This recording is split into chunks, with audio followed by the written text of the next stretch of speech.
So a little more business modeling, I guess, here than News talking about stuff. stocks or and just kind of freedom of speech stuff. So Joe Rogan come here to Austin. Pate, you and I are both residents here. Born and raised Yeah, and in the joined the him joined the Spotify team. So if you're a longtime follower of Joe Rogan, he's got some questionable guests and some very controversial topics. A lot of those, if not all of the extremely controversial ones, were pulled from Spotify, which a lot of his diehard followers are really upset about because that's how he made his living, as how he made his mark, is giving anyone a platform to speak, and him questioning them, and in a professional way, and is have an open platform to discuss any kind of topic, no matter what it is.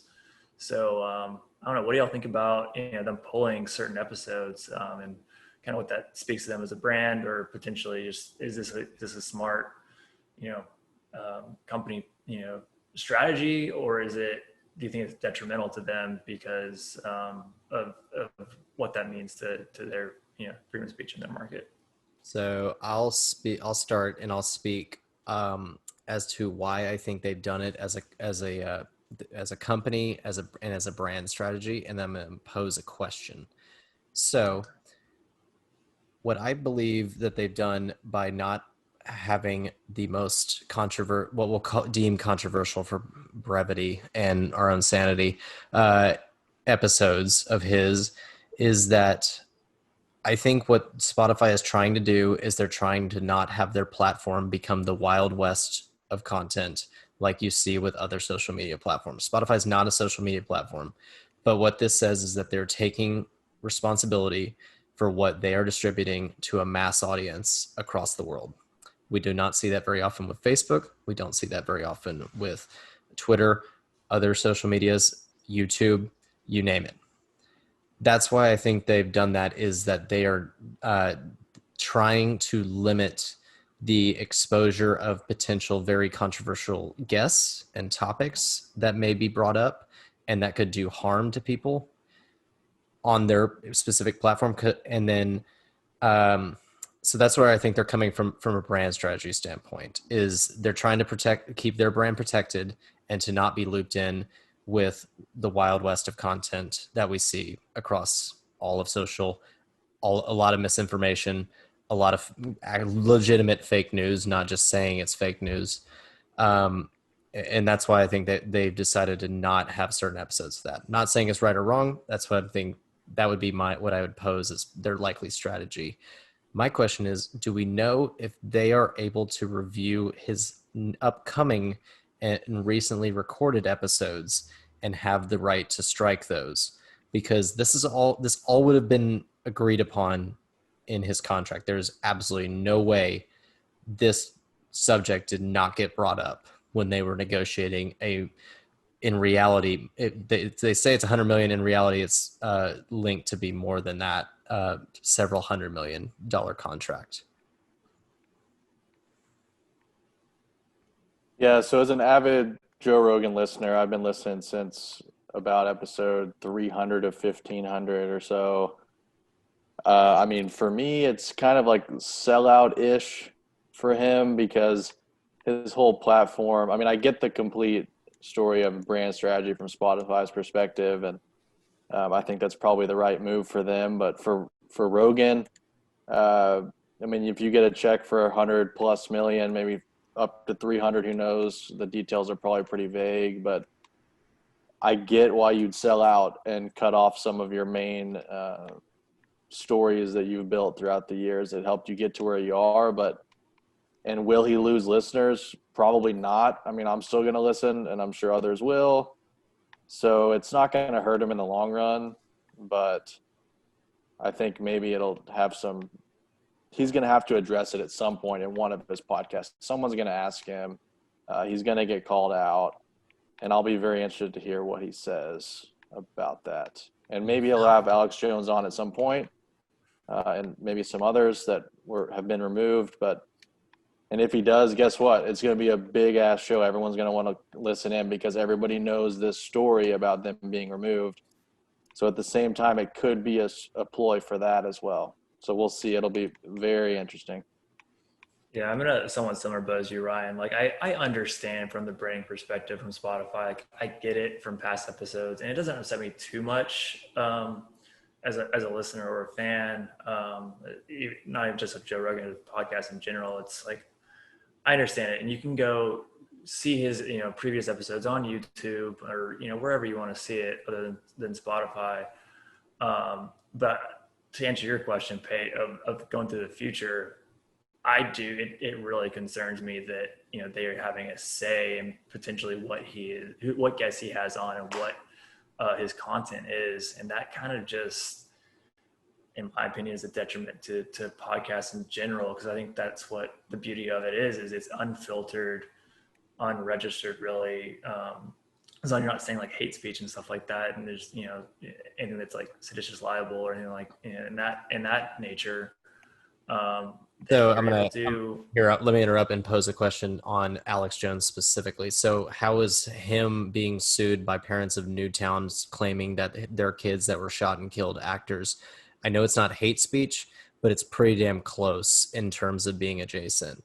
Like, how is that then? How are you then allowed, if you can't allow hate speech on Spotify, but you're allowed to have the guy who says that on there when he's already been thrown off of other social media platforms? You know, Right. I just think that he didn't say anything like that on the actual podcast, right?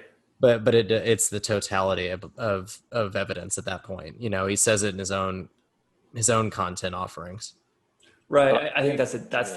that's the issue right there. Is that's the split in the opinion is it, do you take the the person that he's interviewing as a brand as a whole and what he's said in the past or in the future or whatever he might say, or do you just take that interview and do you put the you know judgment on the listener to judge that episode in its singularity, or do you not trust them and say, oh, I liked what they said in this episode, I'm gonna go check them out, and then you fall into a rabbit hole of all this, like you said, hate speech or some ridiculous stuff that is really detrimental to their opinions.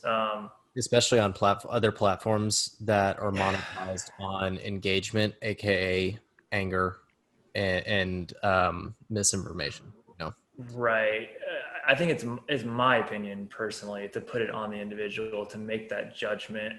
Maybe I had too much Faith in trust the in individual. the. I think I do. I know, I guess from experience maybe that's not the right judgment, but I want to put more responsibility on the listener than the brand of Spotify or any other social media platform.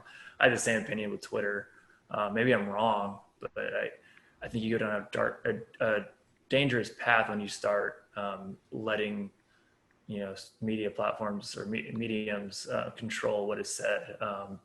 I think Twitter has the right kind of approach in the future. They haven't implemented it yet, but they're trying to figure out how to make it work, of doing like fact checking and for major posts that attract a lot of attention to. Hey, if this is wrong, they have a disclaimer on there, or they're able to pull it if it actually is fake news, as you might say. Um, it's just it's a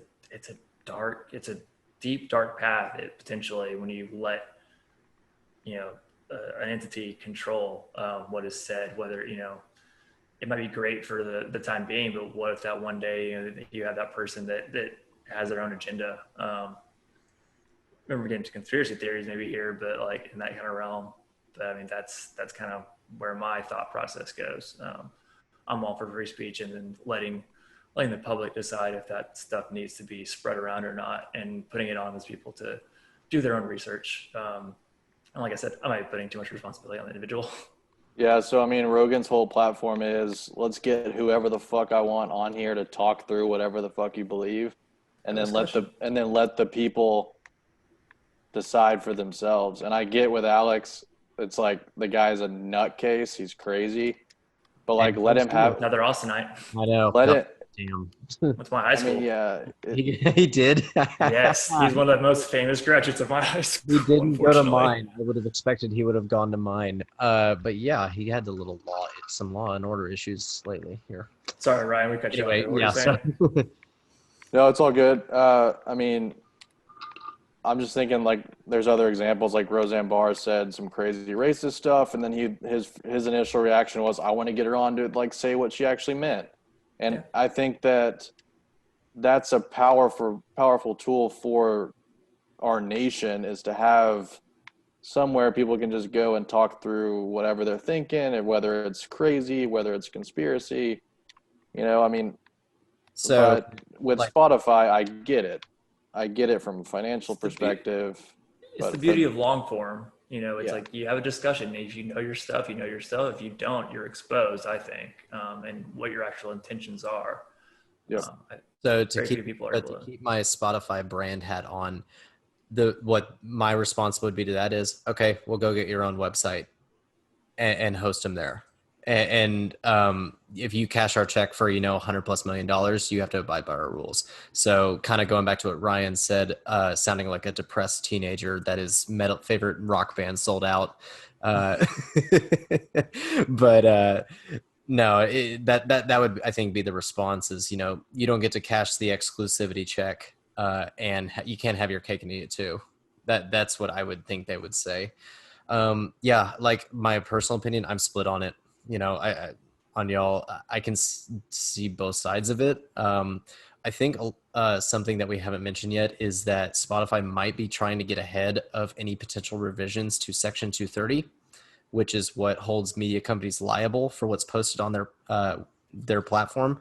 So that's what television media currently has to abide by. Anything they put out on the air, they are liable for. Social media companies have been able to skirt liability for that to date, but it has bipartisan support to either abolish, which is not the actual correct way you can do it, but to revise or rewrite Section 230 to a way that, so if social media companies and Spotify would likely fall under that, they're a media provider, are liable for what they say, then they're probably going to be stricter with what they allow to actually be said on their platforms. So what you're saying is we can say whatever the hell we want on here, and it's not our fault if something bad happens. It is Spotify's or YouTube's fault. And say That's what that. I'm hearing. So I'm going to say Got a something. disclaimer at the end of the videos and in the pod descriptions for this exact reason. Usually for when Ryan goes off the cuff, but I'm a liability too. Don't worry. no, I am too. Depends how many I've had. But yeah. Anyway, that's what I just see from. I don't know the answer going forward. I don't know if Spotify's allowed to censor his guests. I think that would be stupid for Rogan to sign an exclusive deal with somebody who is going to censor his guests. Unless he's going Patreon route. Yeah, and that's why I'd be willing to bet that's probably not the case. Ryan, you tell me, like, has he had any what we I guess call controversial guests since he made the move? No, I mean Ron White, Not controversial, just funny. Miley Cyrus, I mean, her VMA. Adam Curry. I mean, yeah, nobody really that's controversial yet. We'll see what happens in the future. It'll be Ryan, I think you touched on it. At some point he's going to have to address it on the podcast. He's going to get a question about it either there or somewhere else, and he's hopefully got a good answer for it. I think he will. I'm interested to see what it is. This extends beyond him too, because Spotify's podcasting strategy right now is to go and buy and wall off all the premier podcasting talent that they can, and gain a leg on Apple Music and Apple Podcasts, even more so. So this will come up again with other people outside of Joe Rogan.